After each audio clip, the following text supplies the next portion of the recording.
Hello, Book Tag. I'm here with... I'll let that go by first. I'm here with a book tag.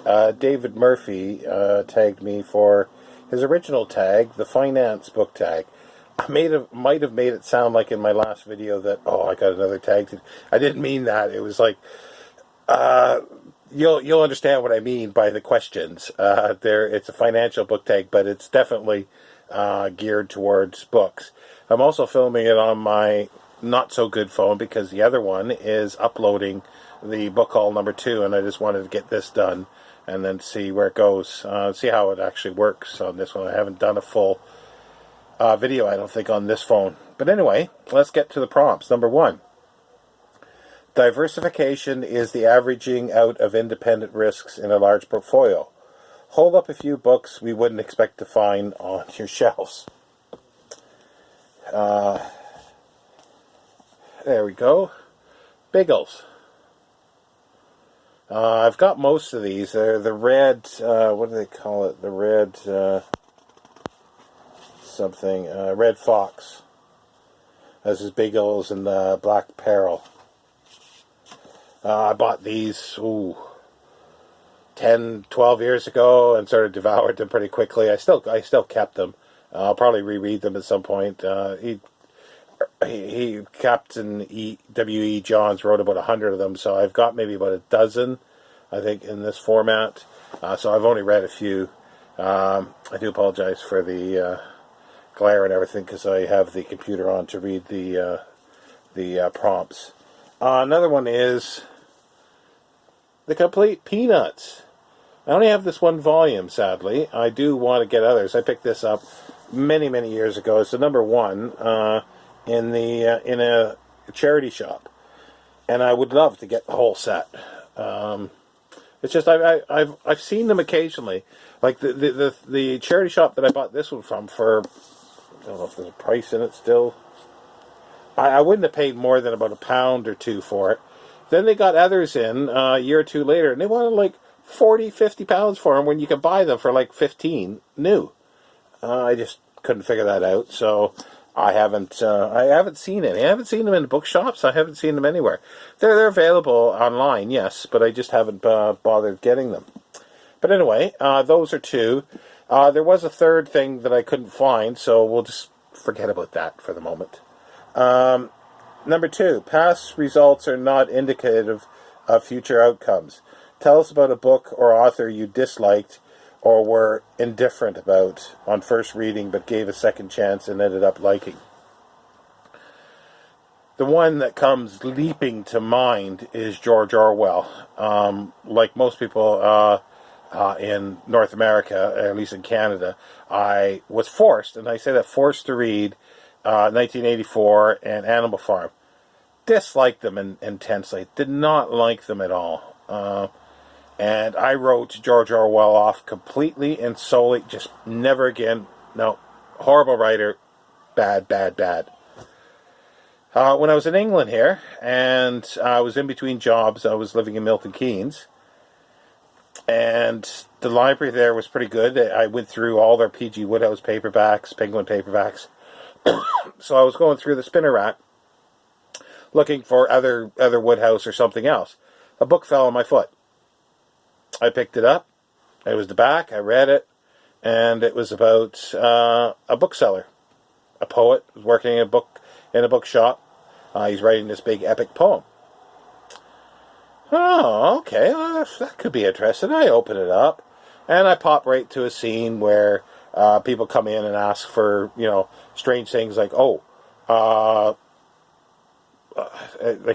remember reading this book when I was a kid. It was Discolor or whatever, and then I flipped through and I found another scene where people would come in, spend a long time there, and say, "Oh, great bookshop you got here. Really great books. See ya," and they don't buy anything. And it's just because I had a bookshop, and I chuckled because it was exact same things. And I thought, well, when was this written? When was it? Then I look at the title page, and it's like, George Orwell. I don't like George Orwell, do I? No. It's called Keep the Apodistra Flying. What the hell's that got to do with anything? Apodistra. It's a plant. You gotta keep it flying? This won't work. This won't work at all. Put it back on the shelf. Put it back on the spinner. Forgot about it. I couldn't find anything else. So I gravitated back. Picked up. Keep the Apodistra flying. Up. Looked through it a little more. Found a few more scenes that I chuckled and could perfectly see and understand from my own bookshop, even though his was like 70 years out of earlier, 70, 80 years. So I turned to the title page again. This bloody George Orwell guy. Okay, well, I don't have anything else to read, so I took it. Loved it.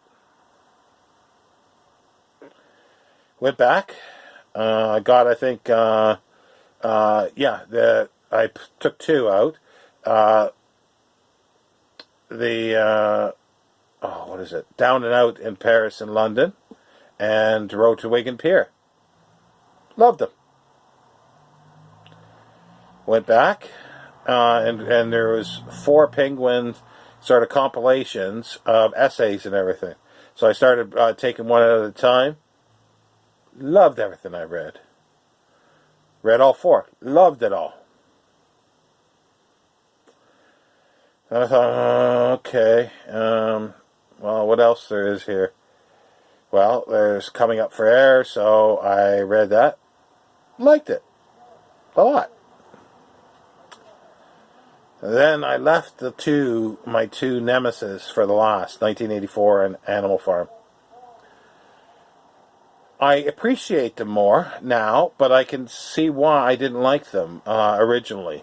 And I think Orwell is not a great fiction writer. I know this is heresy, but I don't think 1984 is that well crafted of a book, a story. I enjoy it still. I've read it a couple times since. Animal Farm, a little more so, like it better than I did originally. But I love him as a writer now. I've got it's a 20-volume set. The first 9 volumes were sort of the fiction and standalone volumes he published, which I don't have in the set, but I've got the rest, which are his letters, diaries, essays, and so forth. And thoroughly love him now as a writer. And he is definitely in the top 5 for me. So anyway, that tells me something that other authors I don't like. David Murphy mentioned F. Scott Fitzgerald's book. See, that's how badly my mind is, that I have bad experiences reading these things and I don't like them. But I do want to reattach myself with that, and possibly Jane Austen, because I read through all of Jane Austen, and like the Bronte sisters. I did not like that stuff. But again, like I say, because Orwell was such a shock that I do like him now, that I should revisit some of those. But anyway, getting off topic here. Number 3, the effect of earning interest on interest is known as compound interest. Name a book that has aged remarkably well, or a book that gets better each time you read it. Well, the one that comes to mind, because I've talked about it a few times, is the whole series by C.P. Snow, Strangers and Brothers. I've read it 3 times now, and each time it just gets better. Better every single time. Number 4, a firm's current ratio is the ratio of current assets to current liabilities. So a ratio of 1 means current assets equals current liabilities. If current assets are the books in your library you have read, and the current liabilities are the books that you have not read, is your current ratio above, below, or equal to 1? This is what I meant you'll see by the questions. But I get that. You see, I've had several libraries in the past when I was in Canada, and I would say a good portion of what I had read. When I've come to England here, I have, for the most part, have not repurchased books that I've already read. On occasion I have, and I am more so now, because I want to reread them. But most of what I have in my library, I have not read yet. And that's what I like about it, because I have much more stuff to dig into when sort of boredom sets in. But not really boredom, but it's like, okay, where do I want to read now? And what do I want to read now? And I've got to pull everything from essays, film, history, fiction, you name it. History, African history, European history, British history mostly, and London. I've got topics on roads that I've always been interested in, but I've never had these books before. So I would say if it's going to be well above one, I think if I take that right, where most of what I have not read. I have read many books, but as I said, when I started buying books, I tried to stay away from ones that I've actually read, and only a very few that I have purchased that I've read. Okay, number 5. Familiarity basis is the tendency of investors to favor investments in companies they are familiar with. What is a book that you go back to out of familiarity? I don't know if there's a specific book. Like, I could say something like From a College Window by A.C.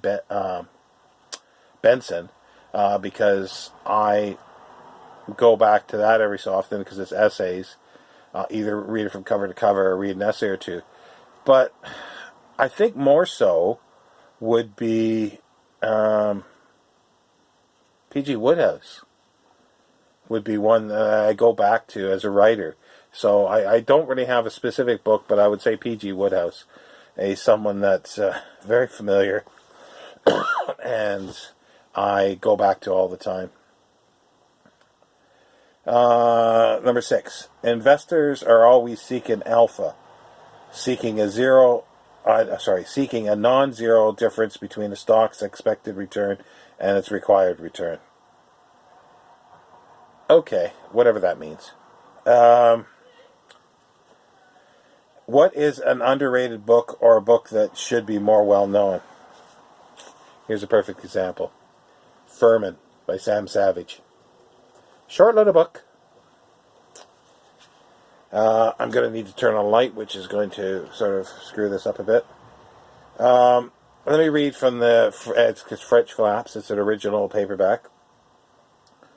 Well, let's just go through the motions here.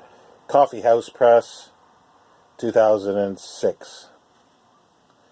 It's called Furman, Adventures of a Metropolitan Lowlife. So, Adventures of a Metropolitan Lowlife. The first paragraph of the flap. As Francis Bacon knew, some books are to be tasted, others to be swallowed, and some few to be chewed and digested.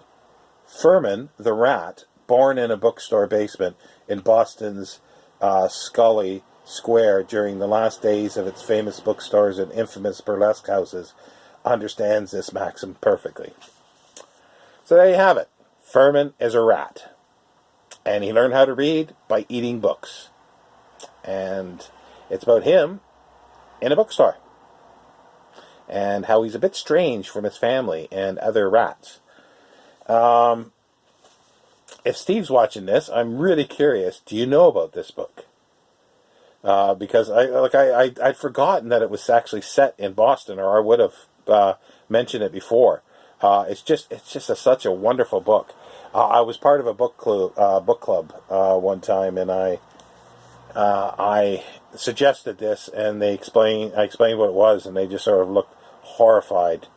And then I suggested another one that I have.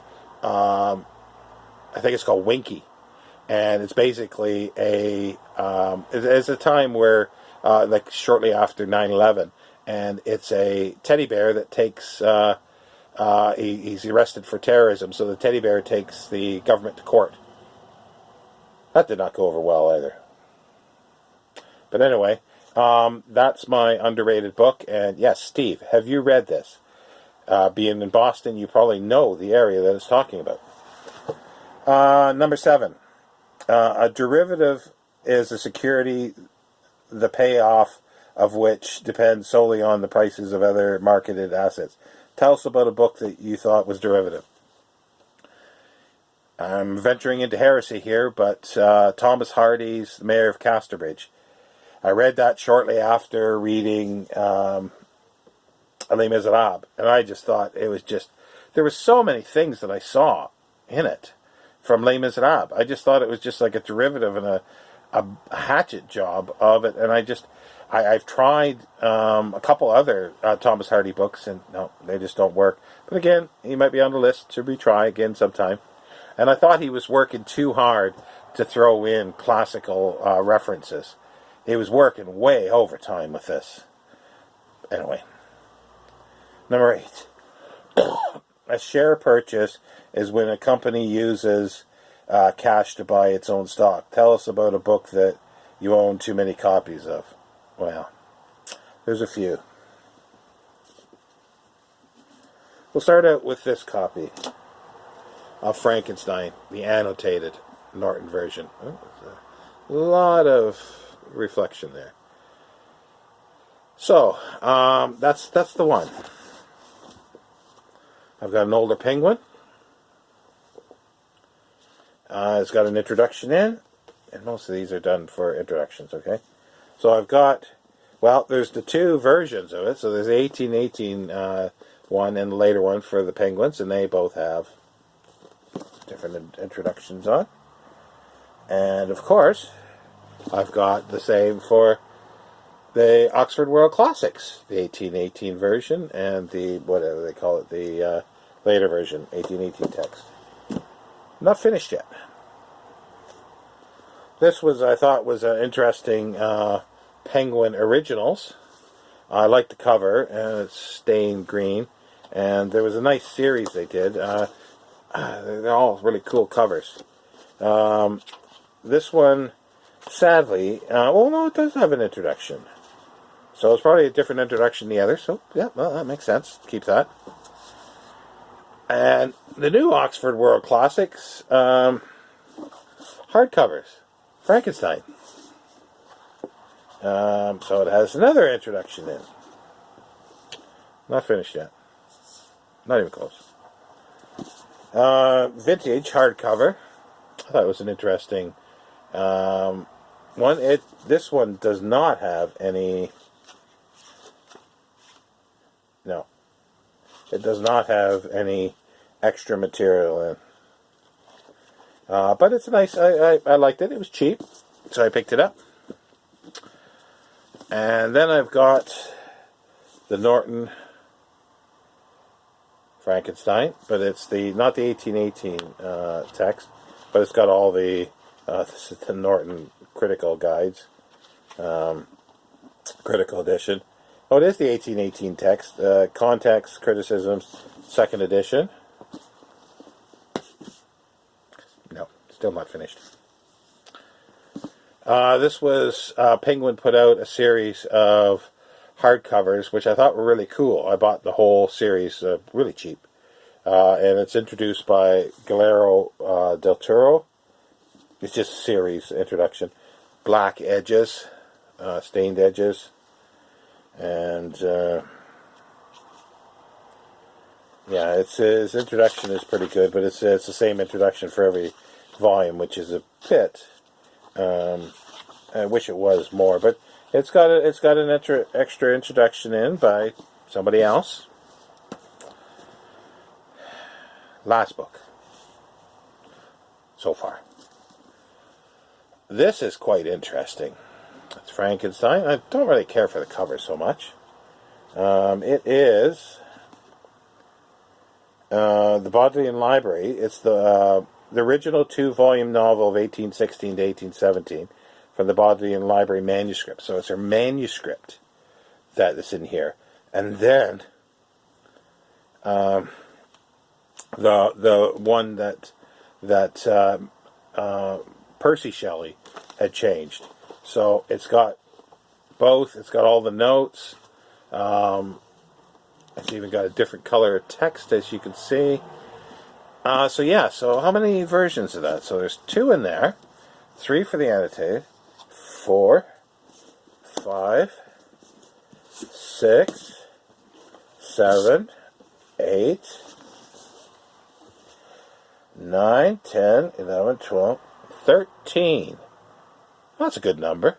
13 for Frankenstein.